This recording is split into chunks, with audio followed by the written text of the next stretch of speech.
Documento 78.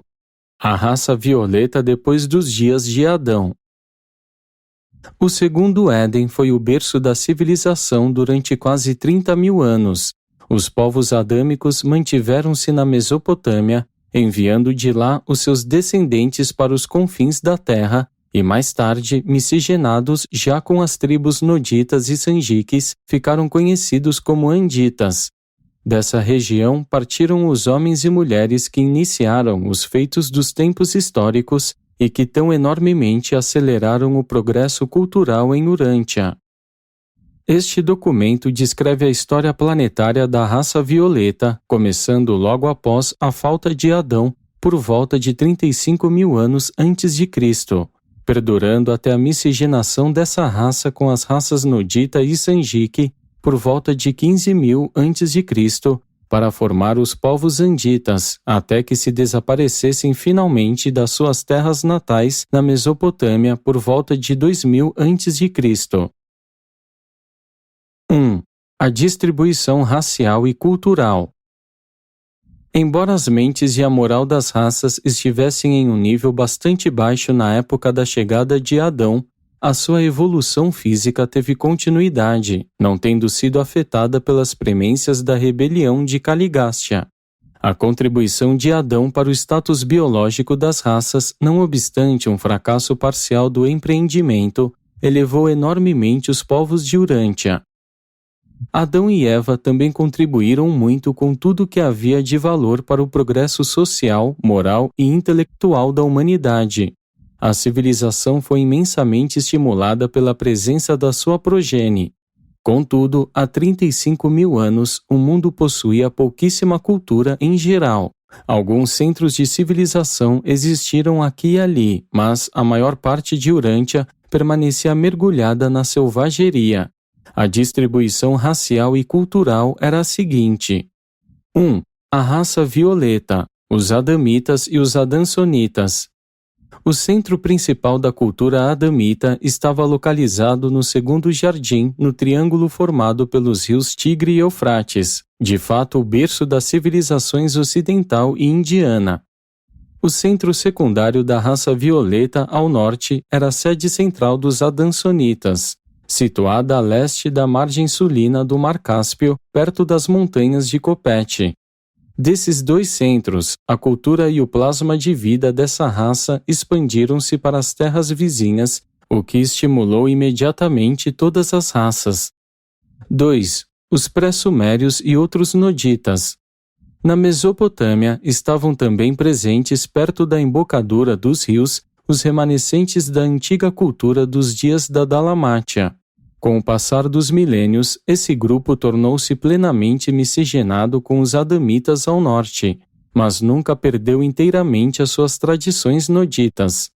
Vários outros grupos noditas que se haviam estabelecido no Levante foram, em geral, absorvidos pela raça violeta no curso da sua expansão posterior. 3. Os andonitas mantiveram 5 ou 6 colônias bastante representativas ao norte e a leste da sede central dos adansonitas, e também se espalharam pelo Turquestão, enquanto algumas das suas ilhas isoladas persistiram em toda a Eurásia, especialmente nas regiões montanhosas. Esses aborígenes ocuparam ainda a parte norte do continente eurasiano, junto com a Islândia e a Groenlândia, mas, havia muito, tinham sido expulsos das planícies da Europa pelos homens azuis e dos vales dos rios mais longínquos da Ásia pela raça amarela que se expandia. 4. Os homens vermelhos ocuparam as Américas, havendo sido expulsos da Ásia mais de 50.000 anos antes da chegada de Adão. 5. A raça amarela. Os povos chineses estavam bem estabelecidos no controle da Ásia Oriental. As suas colônias mais avançadas estavam situadas a nordeste da China moderna e nas regiões fronteiriças com o Tibete. 6. A raça azul. Os homens azuis encontravam-se espalhados por toda a Europa, mas os seus melhores centros de cultura situavam-se nos vales então férteis da bacia do Mediterrâneo e no noroeste da Europa. A absorção do homem de Neandertal, em grande parte, retardou a cultura dos homens azuis. Todavia, por outro lado, eles eram os mais agressivos, aventureiros e os mais exploradores de todos os povos evolucionários da Eurásia. 7. A Índia pré-dravidiana. A complexa mistura de raças na Índia, abrangendo todas as raças da Terra, e especialmente a verde, a alaranjada e a negra, manteve uma cultura ligeiramente acima daquela das regiões limítrofes. 8. A civilização do Saara. Os elementos superiores da raça índigo tiveram as suas colônias de maior progresso nas terras que agora formam o grande deserto do Saara. Esse grupo negro-índigo trazia extensivamente as linhagens das raças alaranjada e verde que submergiram. 9. A bacia do Mediterrâneo. A raça mais altamente miscigenada, fora da Índia, ocupava o que é agora a bacia do Mediterrâneo. Ali, os homens azuis do norte e os saarianos do sul encontraram-se e miscigenaram-se com os noditas e os adamitas do oriente. Esse era o panorama do mundo antes do início das grandes expansões da raça violeta, por volta de 25.000 anos atrás. A esperança futura de civilização repousava no segundo jardim, entre os rios da Mesopotâmia. No sudoeste da Ásia havia o potencial de uma grande civilização, a possibilidade da propagação para o mundo de ideias e de ideais que haviam sido salvos dos dias da Dalamátia e dos tempos do Éden. Adão e Eva haviam deixado atrás de si uma progenie limitada mas poderosa. Assim, os observadores celestes em Urântia aguardavam ansiosamente para descobrir como se comportariam esses descendentes do filho e da filha materiais faltosos. 2. Os Adamitas no segundo jardim.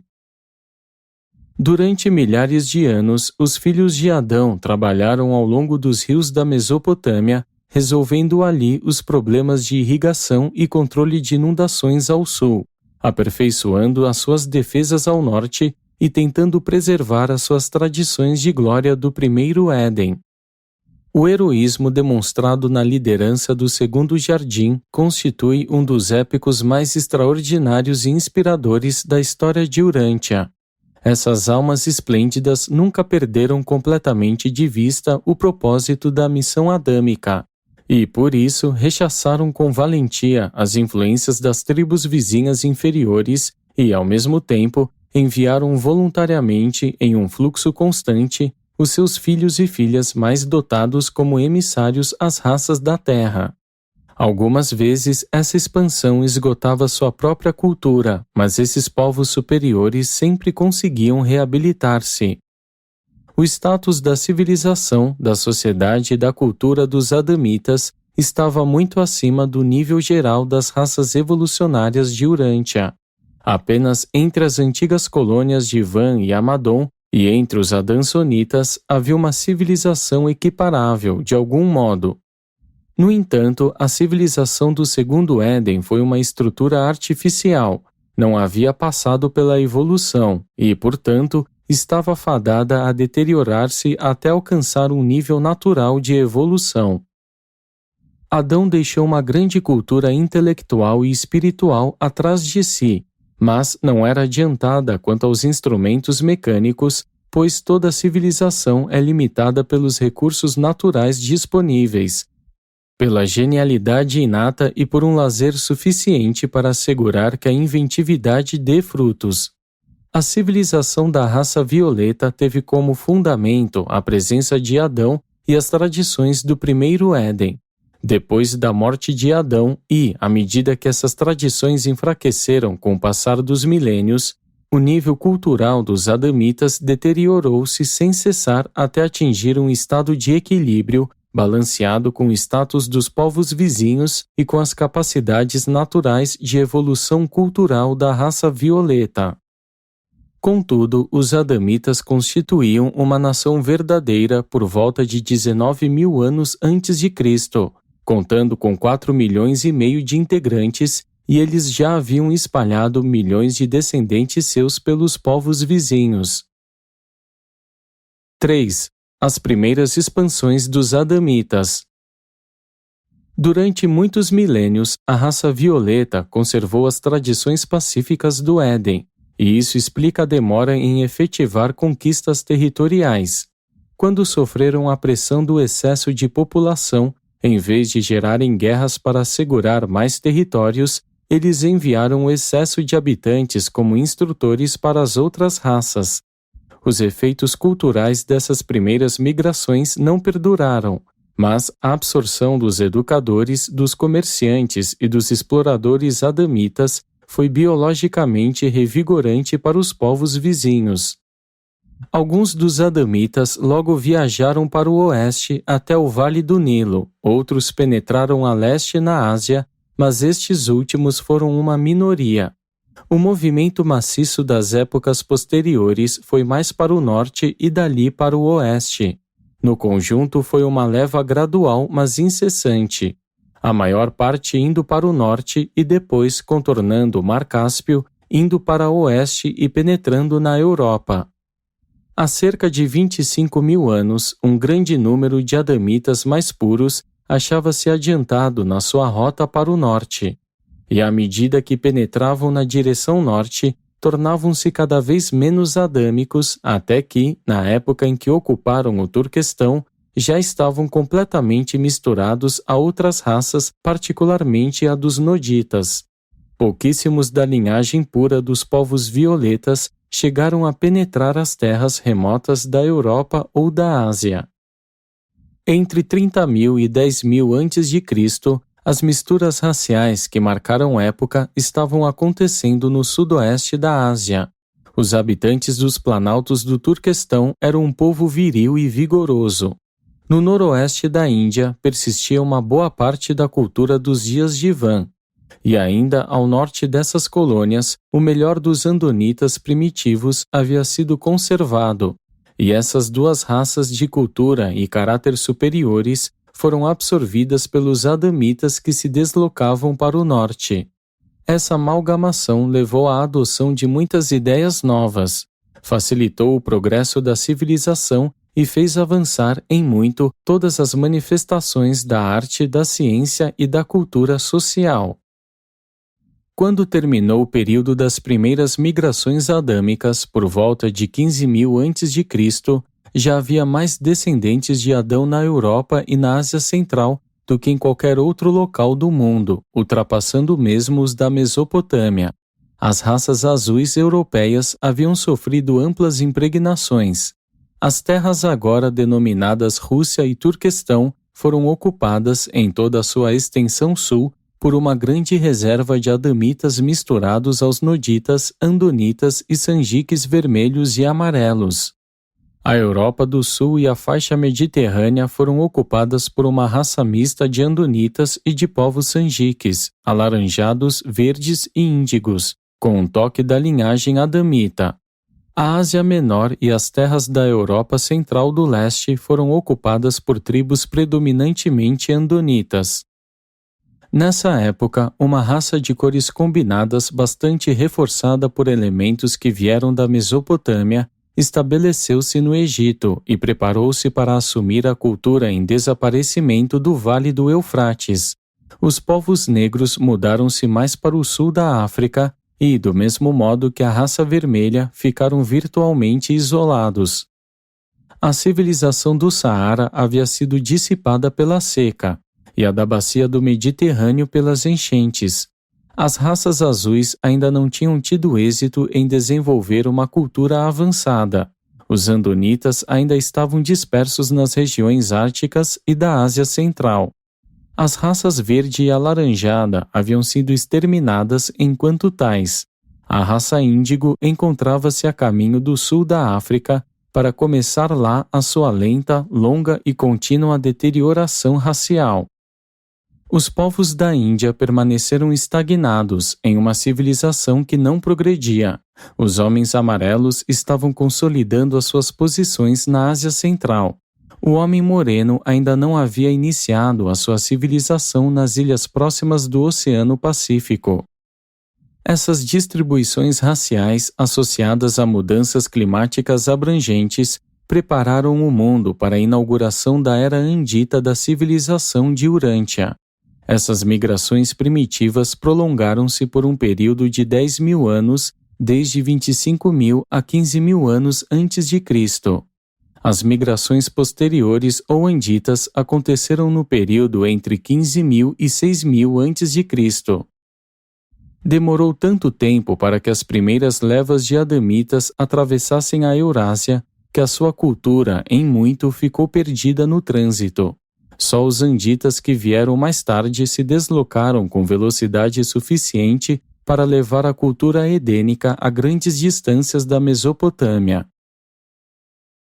4. Os anditas. As raças anditas foram a mistura primária da raça violeta de linhagem pura com os noditas, acrescidas dos povos evolucionários. Em geral, deve-se considerar os anditas como tendo uma percentagem muito maior de sangue adâmico do que as raças modernas. No conjunto, o termo andita é usado para designar os povos cuja herança racial violeta é de 1/8 a 1/6. Os urantianos modernos, mesmo as raças brancas nórdicas, trazem muito menos do que essa porcentagem do sangue de Adão. Os primeiros povos anditas tiveram origem nas regiões adjacentes à Mesopotâmia, há mais de 25.000 anos e consistiam em uma combinação de adamitas e noditas. O segundo jardim estava cercado em círculos concêntricos pelo sangue violeta decrescente e foi na periferia desse foco de fusão racial que nasceu a raça andita. Mais tarde, quando os adamitas e os noditas em migração entraram nas regiões então férteis do Turquestão, logo se misturaram aos habitantes superiores e a mistura racial resultante levou o tipo andita mais para o norte. Sob todos os pontos de vista, os anditas foram a melhor raça humana a surgir em Urântia, desde os dias dos povos violetas de linhagem pura. Eles englobavam a maior parte dos tipos superiores dos remanescentes que sobreviveram das raças adamitas e noditas e mais tarde de algumas das melhores linhagens de homens amarelos, azuis e verdes. Esses anditas primitivos não eram arianos, eles eram pré-arianos. Não eram brancos, eram pré-brancos. E não eram nem um povo ocidental nem oriental. É a herança andita, todavia, que confere a mistura poliglota das chamadas raças brancas àquela homogeneidade generalizada que tem sido chamada de caucasoide. As linhagens mais puras da raça violeta traziam consigo a tradição adâmica da busca da paz, o que explica por que os primeiros deslocamentos das raças haviam sido migrações de natureza mais pacífica. À medida, porém, que os adamitas se uniram às raças noditas, as quais nessa época eram raças beligerantes, os seus descendentes anditas tornaram-se para a sua época os mais hábeis e sagazes militaristas que jamais viveram em Urântia. Os deslocamentos que os mesopotâmios fizeram a partir daí tinham cada vez mais as características militares e tornaram-se mais semelhantes às verdadeiras conquistas. Esses anditas eram aventureiros, de natureza nômade. Um aumento do sangue sanjique ou andonita tendia a estabilizá-los. Contudo, ainda assim, os seus descendentes mais recentes nunca descansaram até que houvessem circunnavegado pelo globo e descoberto o último dos continentes remotos. 5. As migrações anditas. A cultura do Segundo Jardim perdurou por 20.000 anos, mas experimentou um declínio contínuo até cerca do ano 15.000 a.C., quando o renascimento do sacerdócio setita e a liderança de Amosade inauguraram uma era brilhante. As ondas maciças de civilização que mais tarde se espalharam pela Eurásia seguiram imediatamente a grande renascença do jardim, consequente das numerosas uniões dos adamitas com os noditas misturados dos arredores para formar os anditas. Esses anditas inauguraram novos avanços em toda a Eurásia e no norte da África, da Mesopotâmia até o Xinjiang, A cultura andita era dominante e a contínua migração para a Europa era constantemente reposta pelas novas levas chegadas da Mesopotâmia. Não seria correto, porém, falar dos anditas na Mesopotâmia como uma raça propriamente dita, antes do começo das migrações finais dos descendentes mistos de Adão. Nessa época, mesmo as raças do segundo jardim haviam se tornado tão misturadas que não mais podiam ser consideradas adamitas. A civilização do Turquestão estava sendo constantemente vivificada e renovada por levas recém-chegadas da Mesopotâmia, especialmente de cavaleiros anditas mais recentes. A língua-mãe, chamada ariana, estava em processo de formação nos planaltos do Turquestão. Era uma mistura do dialeto andônico daquela região com a língua dos adansonitas e dos anditas posteriores. Muitas das línguas modernas são derivadas da fala primitiva dessas tribos da Ásia Central, que conquistaram a Europa, a Índia e a parte de cima das planícies da Mesopotâmia.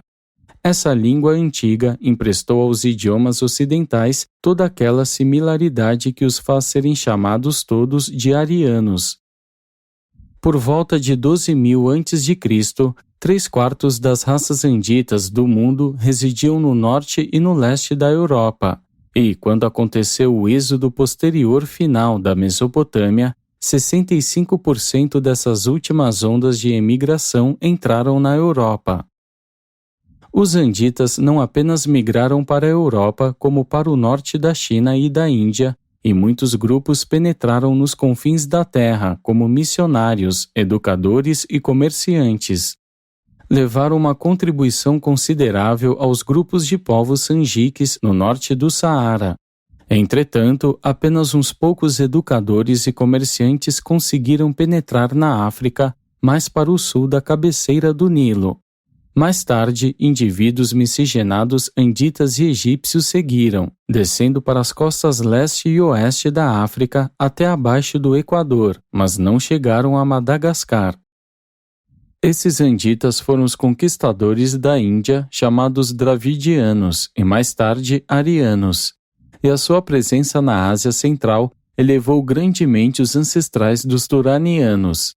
Dessa raça, muitos viajaram para a China tanto pelo Xinjiang quanto pelo Tibete, e acrescentaram qualidades apreciáveis às raças chinesas posteriores. De tempos em tempos, pequenos grupos chegavam até o Japão, Formosa, Índias Orientais e China do Sul, se bem que poucos houvessem entrado na parte sulina da China pela via costeira. 132 membros dessa raça, embarcados em uma frota de barcos pequenos vindos do Japão, finalmente alcançaram a América do Sul e, por meio de casamentos com os nativos dos Andes, deram nascimento aos ancestrais dos governantes posteriores dos Incas. Eles cruzaram o Oceano Pacífico por etapas curtas, permanecendo nas muitas ilhas que achavam pelo caminho. As ilhas do grupo da Polinésia eram mais numerosas e maiores do que agora. E esses navegadores anditas, junto com alguns do que os seguiram, modificaram biologicamente os grupos nativos durante o seu trânsito. Muitos centros de civilização florescentes surgiram nessas que agora são terras submersas como resultado da penetração andita. A Ilha de Páscoa há muito havia sido um centro administrativo e religioso de um desses grupos perdidos. Contudo, dos anditas que navegaram o Pacífico de muito tempo atrás, apenas 132 chegaram às terras continentais das Américas. As conquistas migratórias dos anditas continuaram até a sua dispersão final entre 8.000 e 6.000 a.C. À medida que saíam da Mesopotâmia, eles esgotavam continuamente as reservas biológicas da sua origem e fortaleciam visivelmente os povos vizinhos. E, em cada nação para onde viajaram, contribuíram com o humor, a arte, a aventura, a música e os manufaturados. Eles eram hábeis domesticadores de animais e especialistas em agricultura.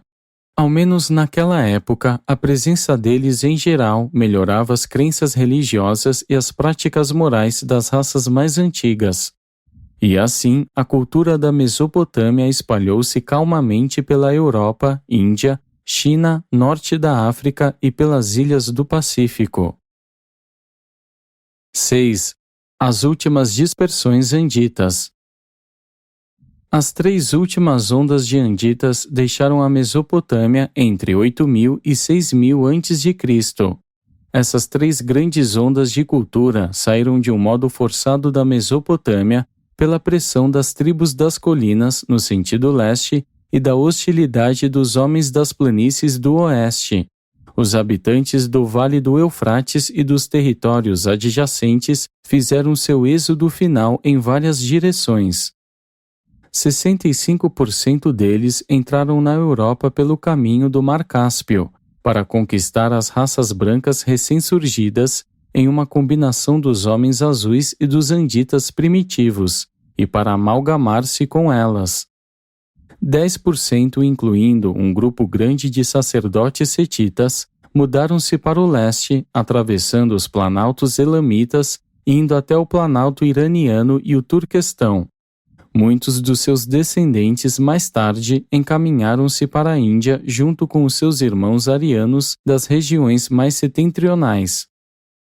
10% dos mesopotâmios voltaram-se para o leste durante a sua trajetória para o norte, entrando em Sinkiang, onde se fundiram com os habitantes anditas amarelos. A maioria da progenie bem dotada dessa união racial entrou mais tarde na China e contribuiu muito para o melhoramento imediato do ramo nortista da raça amarela. 10% desses anditas em fuga encaminharam-se para a Arábia e entraram no Egito. 5% dos anditas da cultura mais elevada do distrito costeiro, junto às embocaduras do Tigre e do Eufrates, os quais não se haviam misturado com as tribos inferiores vizinhas, recusaram-se a deixar a sua terra natal. Esse grupo representou a sobrevivência de muitas linhagens superiores de Noditas e de Adamitas. Os anditas haviam evacuado quase inteiramente essa região por volta de 6.000 a.C. Embora os seus descendentes, amplamente miscigenados com as raças angiques vizinhas e com os andonitas da Ásia Menor, estivessem ali para batalhar contra os invasores do norte e do leste em uma época posterior. A idade cultural do Segundo Jardim terminou por causa da infiltração crescente das linhagens inferiores vizinhas. A civilização mudou-se para o oeste no Nilo e para as ilhas do Mediterrâneo, onde continuou a progredir e a avançar até muito depois da deterioração da sua fonte de origem na Mesopotâmia. E esse afluxo descontrolado de povos inferiores preparou o caminho para as futuras conquistas de toda a Mesopotâmia pelos bárbaros do norte, os quais puseram fim à linhagem residual de maior capacidade. Mesmo em anos posteriores, os resíduos culturais ainda ressentiam-se da presença desses invasores toscos e ignorantes. 7. As enchentes na Mesopotâmia. Os moradores ribeirinhos estavam acostumados às inundações nas margens dos rios em certas estações. Essas enchentes periódicas eram acontecimentos anuais nas suas vidas. Contudo, perigos novos ameaçavam o vale da Mesopotâmia por causa das alterações geológicas progressivas ao norte. Por milhares de anos depois que o primeiro Éden submergira, as montanhas na costa leste do Mediterrâneo e aquelas a noroeste e a nordeste da Mesopotâmia continuaram a elevar-se. Essa elevação dos planaltos foi bastante acelerada por volta de 5.000 a.C., e isso, junto com o aumento da precipitação de neve nas montanhas ao norte, causou enchentes sem precedentes em todas as primaveras em todo o Vale do Eufrates. Essas enchentes nas primaveras tornaram-se cada vez piores, até que finalmente os habitantes das regiões ribeirinhas tiveram de mudar-se para os planaltos ao leste. Por quase 1.000 anos, dezenas de cidades ficaram praticamente desertas em consequência desses dilúvios. Quase 5.000 anos depois, quando os sacerdotes hebreus em cativeiro na Babilônia buscaram ligar a Adão à origem do povo judeu, encontraram uma grande dificuldade em reconstituir a história. Então ocorreu a um deles abandonar esse esforço, deixar que o mundo inteiro afundasse na própria perversidade à época da enchente de Noé, e ficar assim em uma posição melhor para atribuir a origem de Abraão a um dos 3 filhos sobreviventes de Noé. As tradições de uma época em que a água cobria toda a superfície da terra são universais. Muitas raças alimentam a história de uma enchente de amplidão mundial em alguma época das idades passadas. A história bíblica de Noé, da arca e da enchente é uma invenção do sacerdócio hebreu durante o seu cativeiro na Babilônia. Nunca houve uma enchente universal desde que a vida foi estabelecida em Urântia. A única época em que a superfície da Terra esteve completamente coberta pela água foi durante as idades arqueozóicas, antes que as terras começassem a aparecer. Entretanto, Noé existiu realmente. Foi um fabricante de vinho em Harã, uma colônia junto ao rio, perto de Ereque. Ele mantinha um registro escrito dos dias de alta do rio, ano após ano. Chegou a ser bastante ridicularizado quando subia e descia o vale do rio, advogando que todas as casas devessem ser feitas de madeira no feitio de barcos, e que os animais da família fossem colocados a bordo todas as noites quando se aproximasse a estação das enchentes. Ia todos os anos às colônias ribeirinhas da vizinhança prevenir sobre enchentes que chegariam dentro de alguns dias. Finalmente veio um ano no qual as enchentes anuais aumentaram bastante por causa de uma chuva anormalmente pesada, de modo que a súbita elevação das águas levou toda a aldeia. Apenas Noé e os mais próximos na sua família salvaram-se na sua casa flutuante. Essas enchentes completaram a dissolução da civilização andita. Ao fim desse período de dilúvio, o segundo jardim não existia mais. Apenas no sul e entre os sumérios, alguns vestígios da glória anterior prevaleceram. Os remanescentes dessa civilização, uma das mais antigas, podem ser encontrados nessas regiões da Mesopotâmia, bem como a nordeste e a noroeste delas. Contudo, vestígios ainda mais antigos dos dias da Dalamátia existem sob as águas do Golfo Pérsico. E o primeiro Éden está submerso na extremidade leste do mar Mediterrâneo. 8. Os Sumérios, os últimos dos Anditas. Quando a última dispersão andita alquebrou a espinha dorsal biológica da civilização da Mesopotâmia, uma pequena minoria dessa raça superior permaneceu na sua região natal, próxima das embocaduras dos rios. Esses foram os Sumérios, e por volta de 6.000 a.C., eles haviam se tornado uma descendência amplamente andita, embora sua cultura tivesse um caráter mais exclusivamente nodita, e eles se ativessem às antigas tradições da Dalamátia. Esses sumérios das regiões da costa, entretanto, eram os últimos anditas na Mesopotâmia. Contudo, as raças da Mesopotâmia já estavam intensamente mescladas nessa época, como fica evidenciado pelos tipos de crânios encontrados nos túmulos dessa era. Foi durante a época das enchentes que Susa prosperou intensamente. A primeira cidade, de altitude menos elevada, foi inundada de modo tal que o segundo núcleo, ou o mais alto, sucedeu à parte baixa como sede do artesanato, bastante peculiar daqueles dias. Com a diminuição posterior das enchentes, Ur tornou-se o centro da indústria de cerâmica. Por volta de 7.000 anos atrás, Ur localizava-se no Golfo Pérsico. As aluviões fluviais que se depositaram ali elevaram desde então as terras até os seus limites atuais. Essas colônias sofreram menos durante as enchentes por causa das obras de proteção e controle e em função da maior abertura na embocadura dos rios. Os pacíficos cultivadores de grãos dos vales do Eufrates e do Tigre, há muito vinham sendo fustigados pelas incursões dos bárbaros do Turquestão e do Planalto iraniano. Agora, porém, uma invasão planejada do Vale do Eufrates era provocada pelo aumento da seca nos pastos dos planaltos. E essa invasão foi ainda mais séria porque os pastores e os caçadores dos arredores possuíam muitos cavalos domados. Foi a posse dos cavalos que lhes deu uma grande vantagem militar sobre os seus ricos vizinhos do sul. Em pouco tempo, eles invadiram toda a Mesopotâmia, expulsando as últimas ondas de cultura, as quais se espalharam por toda a Europa, pelo oeste da Ásia e pelo norte da África. Esses conquistadores da Mesopotâmia levavam nas suas fileiras muitas das melhores linhagens anditas das raças miscigenadas do norte do Turquestão, incluindo algumas das linhagens de Adanson. Essas tribos menos avançadas, nas mais vigorosas do norte, rapidamente e com grande disposição, assimilaram os resíduos da civilização da Mesopotâmia, e logo formaram aqueles povos híbridos encontrados no Vale do Eufrates no começo dos anais da história.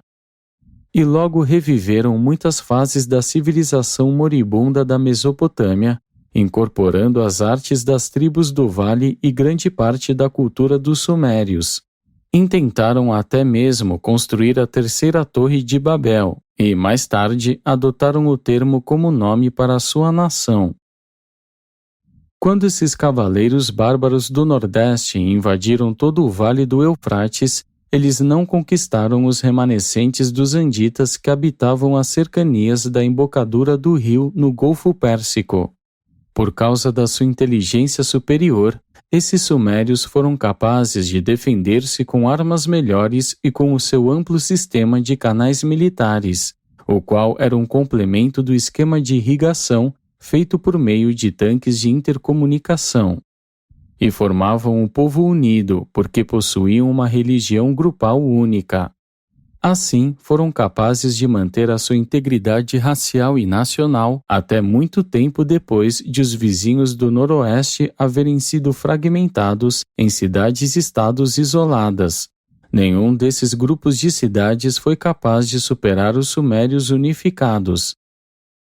E os invasores do norte logo aprenderam a confiar neles e a dar valor a esses sumérios amantes da paz, pois eram educadores e administradores hábeis.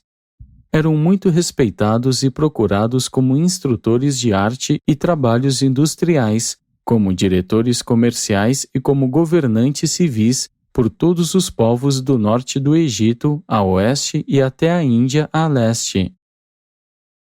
Após a queda da primeira confederação suméria, as cidades-estados posteriores foram governadas pelos descendentes apóstatas dos sacerdotes setitas. E só depois de conquistarem as cidades da vizinhança é que esses sacerdotes denominaram-se reis. Os reis posteriores das cidades não conseguiram formar uma confederação poderosa antes dos dias de Sargon, por causa dos ciúmes que uns tinham das deidades dos outros. Cada cidade acreditava que o seu deus municipal fosse superior a todos os outros deuses e, consequentemente, recusava subordinar-se a qualquer liderança comum. Esse longo período de governo fraco dos sacerdotes citadinos terminou com Sargon, o sacerdote de Quixe, que se proclamou rei e iniciou a conquista de toda a Mesopotâmia e terras adjacentes. E, durante um certo período, isso acabou com as cidades-estados governadas e tiranizadas por sacerdotes, cada cidade tendo o seu próprio deus municipal e práticas cerimoniais próprias. Após o rompimento dessa confederação Quixe, seguiu-se um período longo de guerras constantes entre essas cidades dos vales, na disputa da supremacia que se alternou entre Sumer, Akkad, Kish, Erech, Ur e Susa. Por volta de 2500 a.C., os sumérios sofreram sérios reveses nas mãos dos suítas e guitas do norte. Lagash, a capital suméria construída sobre as terras das aluviões das enchentes, caiu. Erech manteve-se por 30 anos após a queda de Akkad. Na época do estabelecimento do governo de Hammurabi, os sumérios haviam sido absorvidos pelas fileiras dos semitas do norte, e os anditas da Mesopotâmia foram apagados das páginas da história. De 2500 até 2000 a.C., os nômades andaram fazendo estragos desde o Oceano Atlântico até o Pacífico. Foi com os neritas que se deu a investida final contra o grupo do Mar Cáspio, de descendentes mesopotâmios das raças anditas e andonitas miscigenadas. Tudo aquilo que os bárbaros deixaram de arruinar na Mesopotâmia, as mudanças climáticas subsequentes fizeram-no com êxito. E essa é a história da raça violeta, depois dos dias de Adão e do destino que teve a sua terra natal entre o Tigre e o Eufrates. A sua antiga civilização finalmente caiu devido à emigração dos povos superiores e da imigração de seus vizinhos inferiores. Contudo, muito antes de haverem as cavalarias bárbaras conquistado o vale, grande parte da cultura do jardim já se havia propagado até a Ásia, a África e a Europa, para ali produzir os fermentos que resultaram na civilização do século XX de Urântia. Apresentado por um arcanjo de Nébadon. Badon.